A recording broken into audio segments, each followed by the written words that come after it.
നമ്മുടെ ലോകത്തെ മാറ്റിമറിച്ചുകൊണ്ടിരിക്കുന്ന ഒരു ഭരണകൂടത്തിനും ബാങ്കിനും നിയന്ത്രിക്കാൻ കഴിയാത്ത ക്രിപ്റ്റോഗ്രാഫിയിൽ അധിഷ്ഠിതമായ ഒരു പുതിയ ധനകാര്യ സമ്പ്രദായമുണ്ട്. അതാണ് ക്രിപ്റ്റോ കറൻസി. പേപ്പർ നോട്ടുകളില്ല, നാണയങ്ങളില്ല. എങ്കിലും കോടിക്കണക്കിന് ഡോളറിന്റെ മൂല്യമുണ്ട് ഈ ഡിജിറ്റൽ അസറ്റുകൾക്ക്. നൂറ്റാണ്ടുകളായി നിലനിന്നിരുന്ന കേന്ദ്രീകൃത ബാങ്കിംഗ് സംവിധാനങ്ങളെ വെല്ലുവിളിച്ച ഈ സാങ്കേതിക വിപ്ലവത്തിന്റെ സമ്പൂർണ്ണ ചരിത്രമാണ് ചർച്ച ചെയ്യുന്നത്.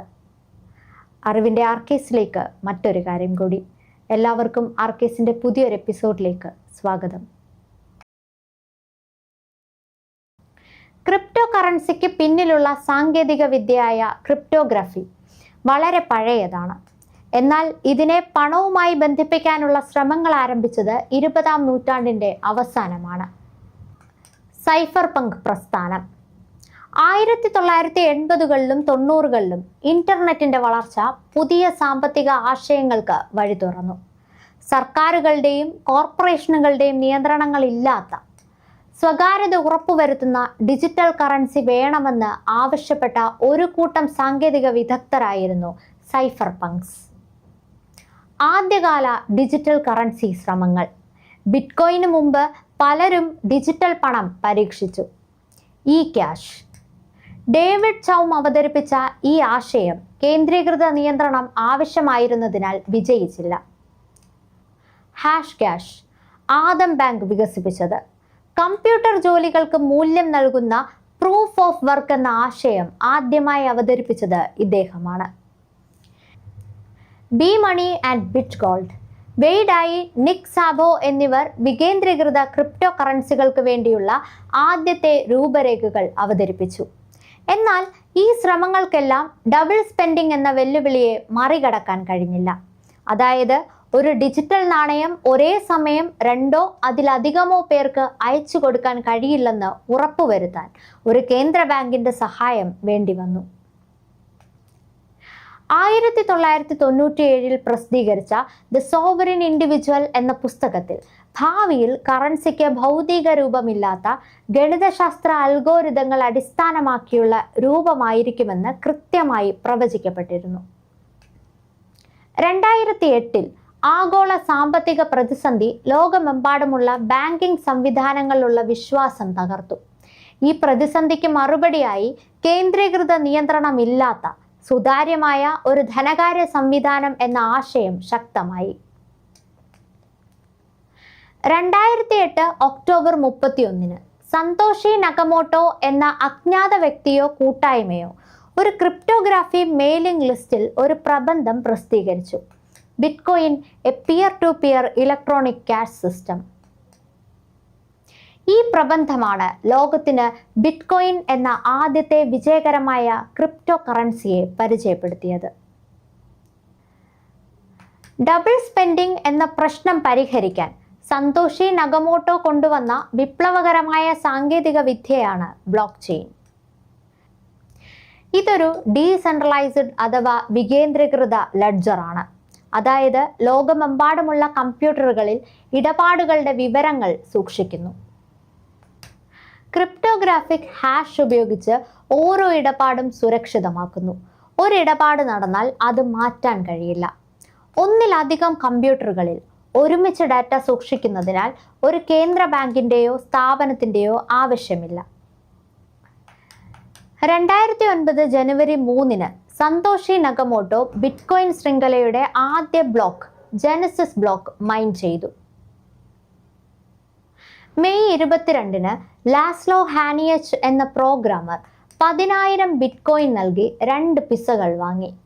ക്രിപ്റ്റോ കറൻസി ഉപയോഗിച്ചുള്ള ആദ്യത്തെ വാണിജ്യ ഇടപാടാണിത്. ഇത് ബിറ്റ്കോയിൻ പിസ ഡേ എന്ന പേരിൽ ഇന്നും ആഘോഷിക്കപ്പെടുന്നു. അന്ന് കുറഞ്ഞ മൂല്യമുണ്ടായിരുന്ന ഈ ബിറ്റ്കോയിനുകൾക്ക് ഇന്ന് കോടിക്കണക്കിന് രൂപയുടെ മൂല്യമുണ്ട്. ബിറ്റ്കോയിനിന്റെ മൂല്യം പതുക്കെ ഉയർന്നു തുടങ്ങിയതോടെ ലോകമെമ്പാടുമുള്ള ആളുകൾ ഈ ഡിജിറ്റൽ ലോകത്തേക്ക് ആകർഷിക്കപ്പെട്ടു. 2010 സന്തോഷി നകമോട്ടോ അപ്രത്യക്ഷനായി.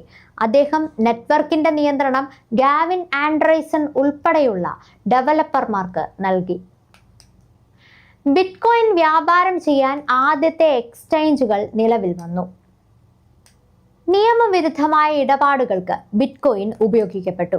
സിൽക്ക് റോഡ് പോലെയുള്ള ഡാർക്ക് വെബ് മാർക്കറ്റുകൾ ബിറ്റ്കോയിൻ മാത്രമാണ് സ്വീകരിച്ചിരുന്നത്. ബിറ്റ്കോയിൻ വിജയിച്ചതോടെ മറ്റ് ഓൾട്ടർനേറ്റീവ് കോയിൻസ് വിപണിയിലെത്തി. ലൈറ്റ് കോയിൻ ബിറ്റ്കോയിനിന്റെ കോഡ് പരിഷ്കരിച്ചു വന്ന ആദ്യകാല ആൾട്ട് കോയിനുകളിൽ ഒന്ന്. വിവിധ ആവശ്യങ്ങൾക്കായി നൂറുകണക്കിന് പുതിയ ക്രിപ്റ്റോ കറൻസികൾ രൂപീകരിക്കപ്പെട്ടു. ക്രിപ്റ്റോയുടെ യാത്ര എപ്പോഴും സുഗമമായിരുന്നില്ല. ലോകത്തിലെ ഏറ്റവും വലിയ ബിറ്റ്കോയിൻ എക്സ്ചേഞ്ച് ആയിരുന്ന മൗണ്ട് ഗോക്സ് ഹാക്ക് ചെയ്യപ്പെടുകയും പാപ്പരാവുകയും ചെയ്തു. ഇത് നിക്ഷേപകരുടെ വിശ്വാസം തകർത്തു. ലോകമെമ്പാടുമുള്ള സർക്കാരുകളും കേന്ദ്ര ബാങ്കുകളും ക്രിപ്റ്റോ കറൻസികളെ സംശയത്തോടെ കാണാൻ തുടങ്ങി. പല രാജ്യങ്ങളിലും നിയന്ത്രണങ്ങൾ കൊണ്ടുവരാനുള്ള ചർച്ചകൾ ആരംഭിച്ചു. ഈ പ്രതിസന്ധികളെ മറികടന്ന് ക്രിപ്റ്റോ സാങ്കേതിക വിദ്യ കൂടുതൽ ശക്തിപ്പെട്ടു. 2017ഓടെ ക്രിപ്റ്റോ ലോകം ബിറ്റ്കോയിൻ എന്ന കറൻസി എന്നതിലുപരി ബ്ലോക്ക് ചെയിൻ എന്ന സാങ്കേതിക വിദ്യയുടെ സാധ്യതകളിലേക്ക് ശ്രദ്ധ തിരിച്ചു. ഇതിന് പ്രധാന കാരണം എഥീറിയം എന്ന പ്ലാറ്റ്ഫോമിന്റെ വളർച്ചയാണ്. വിറ്റാലിക് ബ്യൂട്ടറിൻ സ്ഥാപിച്ച എഥീറിയം ബിറ്റ്കോയിനിൽ നിന്ന് വ്യത്യസ്തമായി സ്മാർട്ട് കോൺട്രാക്ട്സ് എന്ന ആശയം അവതരിപ്പിച്ചു. സ്മാർട്ട് കോൺട്രാക്റ്റുകൾ എന്നാൽ ഇടപാടുകൾക്ക് പുറമെ കമ്പ്യൂട്ടർ കോഡുകൾ ബ്ലോക്ക് ചെയിനിൽ എഴുതി വെക്കാൻ കഴിയും. ഇത് ബാങ്കുകളുടെയോ മറ്റു മൂന്നാം കക്ഷികളുടെയോ ആവശ്യമില്ലാതെ കരാറുകൾ സ്വയമേ നടപ്പിലാക്കാൻ സഹായിച്ചു. 2017 ഇനിഷ്യൽ കോയിൻ ഓഫറിംഗ് എന്ന പേരിൽ പുതിയ ക്രിപ്റ്റോ സ്റ്റാർട്ടപ്പുകൾ എഥീറിയം ഉപയോഗിച്ച് പണം സമാഹരിച്ചു. ഇത് ക്രിപ്റ്റോ വിപണിയിൽ ഒരു വലിയ കുതിച്ചുചാട്ടമുണ്ടാക്കി.